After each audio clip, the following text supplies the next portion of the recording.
Di balik setiap kesulitan, selalu ada cahaya harapan. Kali ini, saya akan menceritakan kisah yang mungkin menginspirasi Anda. Assalamualaikum warahmatullahi wabarakatuh. Halo sahabat semuanya, pada kesempatan kali ini kami akan membawakan cerita tentang mafia kelas kakap menangis terseduh-seduh di depan Ka'bah. Mari kita mulai bersama-sama. Di tengah hiruk-pikuk Jakarta, nama Dion Pratama bukan sekadar nama. Ia legenda.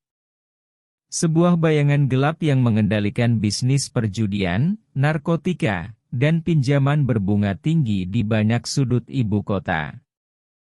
Semua orang yang mengenalnya hanya tahu satu hal, ia adalah pria yang tak mengenal belas kasihan. Namun, di balik sosok yang gagah dan penuh wibawa itu, ada sesuatu yang mulai merongrong dirinya. Badannya mulai melemah. Napasnya sering tersengal-sengal. Setelah didiagnosis oleh dokter, kabar buruk itu datang. Dion menderita penyakit langka pada hatinya, dan harapan hidupnya semakin menipis.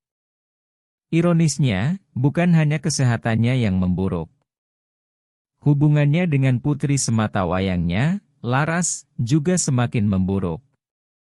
Gadis berusia 21 tahun itu membenci ayahnya, menganggapnya monster yang telah merusak banyak kehidupan. Mungkin ini karma, ya. Semua orang yang ayah sakiti, semuanya kembali ke ayah, ujar Laras dingin. Dion hanya terdiam. Ia tak pernah takut dengan siapapun, kecuali kehilangan anaknya sendiri. Dokternya menyarankan pengobatan di luar negeri, tapi dalam perjalanan pulang, Dion bertemu seseorang yang mengubah segalanya. Haji Syamsul, seorang sahabat lama yang kini telah hijrah, datang dengan tawaran yang aneh. Dion, kau punya banyak uang. Pergi umrah. Atau haji sekalian. Kau butuh keajaiban. Dion tertawa. Aku ini orang yang paling jauh dari Tuhan. Tapi Tuhan gak pernah jauh darimu. Ucapan itu menusuk dalam. Setelah berpikir berhari-hari, Dion akhirnya setuju. Ia mendaftarkan diri untuk berhaji, meskipun tanpa niat yang jelas. Mungkin hanya ingin membuktikan pada Laras bahwa ia mencoba berubah. Saat Dion tiba di Makkah, perasaannya campur aduk.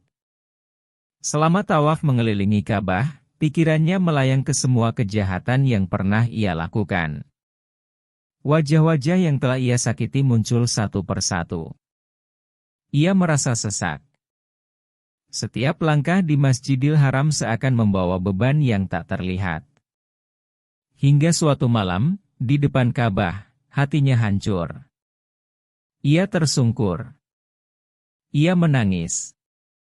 Ya Tuhan, aku tak pantas di sini. Aku orang penuh dosa. Air matanya jatuh tanpa bisa ia tahan. Tubuh yang selama ini kuat tak lagi bisa menahan semua penyesalan yang datang bertubi-tubi. Namun, perjalanan penebusan Dion tak semudah itu. Selama di Makkah, ia menghadapi cobaan berat. Suatu hari, ia mendapati seorang pria tua kelaparan di tepi jalan. Tanpa berpikir panjang, Dion memberikan sebagian hartanya.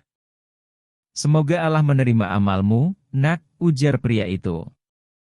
Kalimat sederhana itu mengguncang Dion lebih dari peluru yang pernah menembus tubuhnya. Ia mulai belajar salat. Ia mulai membaca Al-Quran. Ia belajar dari nol. Dan saat itulah ia menyadari betapa kosongnya hidupnya selama ini. Setiap malam, ia bermunajat di depan Ka'bah, merintih seperti anak kecil yang menginginkan kasih sayang ibunya. Setiap ayat yang ia baca dari Al-Quran menelusup ke relung jiwanya, membakar semua kebusukan yang selama ini ia banggakan. Kembali ke Jakarta, Dion tahu bahwa perubahan tak cukup hanya di dalam dirinya. Ia harus memperbaiki semua yang telah ia rusak. Ia mulai membubarkan bisnis-bisnis ilegalnya, meski banyak anak buahnya berkhianat. Ia menyerahkan sebagian besar hartanya untuk membangun pesantren dan rumah yatim.